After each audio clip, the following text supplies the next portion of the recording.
ಜಗನ್ನಾಥನೇ ದರ್ಶನ ಕೊಡ್ತಾನೆ ರಥೋತ್ಸವ ವೇಳೆ ಅನ್ನುವಂಥದ್ದು.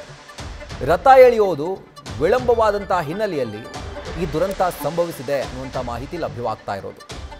ಜಗನ್ನಾಥ ಸ್ವಾಮಿಯ ನಂದಿ ಘೋಷ ರಥೋತ್ಸವ ವೇಳೆ ಈ ರೀತಿಯಾಗಿ ಅವಘಡ ಸಂಭವಿಸಿದೆ. ಸುಮಾರು 600ಕ್ಕೂ ಹೆಚ್ಚು ಭಕ್ತರು ಈಗ ಆಸ್ಪತ್ರೆಗೆ ದಾಖಲಾಗಿದ್ದಾರೆ.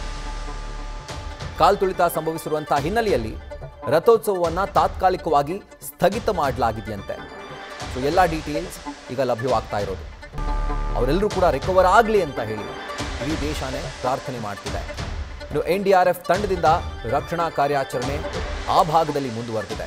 ದೇಶದ ಮೂಲೆ ಮೂಲೆಯಿಂದ ಸುಮಾರು 10 ಲಕ್ಷ ಭಕ್ತರು, ಆಗಲೇ ಹೇಳಿದ್ದೆ 10 ಪಟ್ಟು 20 ಪಟ್ಟು ಜಾಸ್ತಿ ಆಗುತ್ತೆ ಈ ಸಂಖ್ಯೆ. ಪ್ರತಿದಿನ ಭೇಟಿ ಕೊಡುವಂಥ ಭಕ್ತರ ಸಂಖ್ಯೆಗಿಂತ ಇದು ಜಾಸ್ತಿ ಇರುತ್ತೆ ಅಂತ ಸುಮಾರು 10 ಲಕ್ಷ ಜನ ಆ ಒಂದೇ ಜಾಗದಲ್ಲಿ ನೆರೆದಿರ್ತಾರೆ ರಥೋತ್ಸವದ ಸಂದರ್ಭದಲ್ಲಿ. ಡೀಟೇಲ್ಸ್ ಅನ್ನು ಕೊಡ್ತಾರೆ ಇದರ ಕುರಿತಾಗಿ ನಮ್ಮ ಪ್ರತಿನಿಧಿ ಚಂದ್ರಮೋಹನ್. ಈಗ 10 ಲಕ್ಷ ಜನ ಒಂದು ಸಿಟಿಯಲ್ಲಿ ಸೇರುವಂಥದ್ದು ನಿಜವಾಗ್ಲೂ ಆಶ್ಚರ್ಯ, ಜೊತೆಗೆ ಅಪಾಯ ಕೂಡ. ಸೊ ಈಗ 600ಕ್ಕೂ ಹೆಚ್ಚು ಜನ ಈಗ ಗಂಭೀರವಾಗಿ ಗಾಯಗೊಂಡಿದ್ದಾರೆ ಅನ್ನುವಂಥ ಮಾಹಿತಿ ಲಭ್ಯವಾಗ್ತಾ ಇದೆ. ಡೀಟೇಲ್ಸ್ ಏನು ಸಿಗ್ತಾ ಇದೆ, ಹೇಗಿದೆ ಸ್ಥಿತಿ ಚಂದ್ರಮೋಹನ್?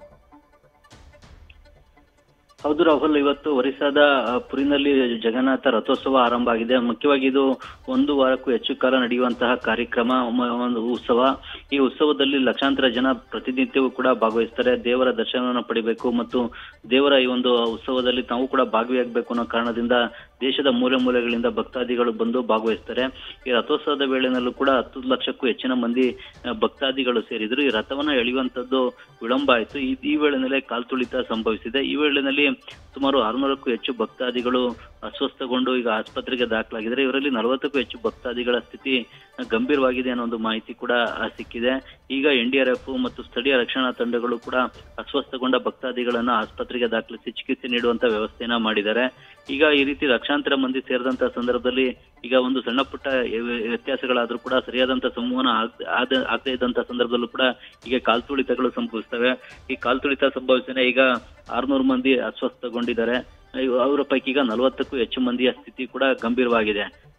ಈಗ ಮುಖ್ಯವಾಗಿ ಈ ಜನಕ್ಕೂ ಕೂಡ ಮಾಹಿತಿ ಇತ್ತು, ಈಗ ಲಕ್ಷಾಂತರ ಮಂದಿ ಸೇರ್ತಾರೆ ಅಂತೇಳಿ. ಆದ್ರೆ ದೇವರ ಉತ್ಸವ ಮತ್ತು ಈ ಒಂದು ರಥ ಎಳೆಯುವಂತ ಪ್ರಕ್ರಿಯೆಯಲ್ಲಿ ತಾವು ಕೂಡ ಭಾಗವಹಿಸಬೇಕು ಅನ್ನೋ ಕಾರಣಕ್ಕಾಗಿನೇ ಲಕ್ಷಾಂತರ ಸಂಖ್ಯೆಯಲ್ಲಿ ಜನ ಭಾಗವಹಿಸಿದ್ರು.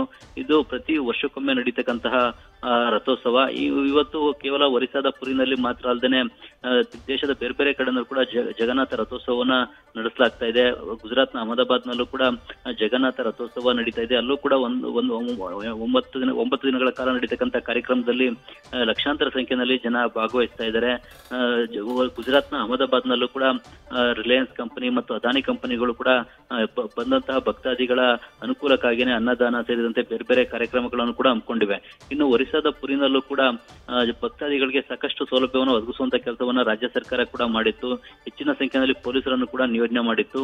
ಆದ್ರೂ ಕೂಡ ಈ ಏಕಕಾಲಕ್ಕೆ ಒಂದೇ ಸ್ಥಳದಲ್ಲಿ ಈಗ 8ರಿಂದ 10 ಲಕ್ಷ ಭಕ್ತಾದಿಗಳು ಸೇರಿದಂತಹ ಸಂದರ್ಭದಲ್ಲಿ ಈಗ ರಥವನ್ನ ಎಳೆಯುವಂಥದ್ದು ವಿಳಂಬ ಆದ ಕಾರಣಕ್ಕಾಗಿಯೇ ಈ ಕಾಲ್ತುಳಿತ ಈಗ ಸಂಭವಿಸಿದೆ. ಇದರಿಂದಾಗಿನೇ ಈಗ 600ಕ್ಕೂ ಹೆಚ್ಚು ಮಂದಿ ಗಾಯಗೊಂಡಿದ್ದಾರೆ. ಇವರಲ್ಲಿ 40ಕ್ಕೂ ಹೆಚ್ಚು ಮಂದಿಯ ಸ್ಥಿತಿ ಗಂಭೀರವಾಗಿದೆ. ರಾಹುಲ್.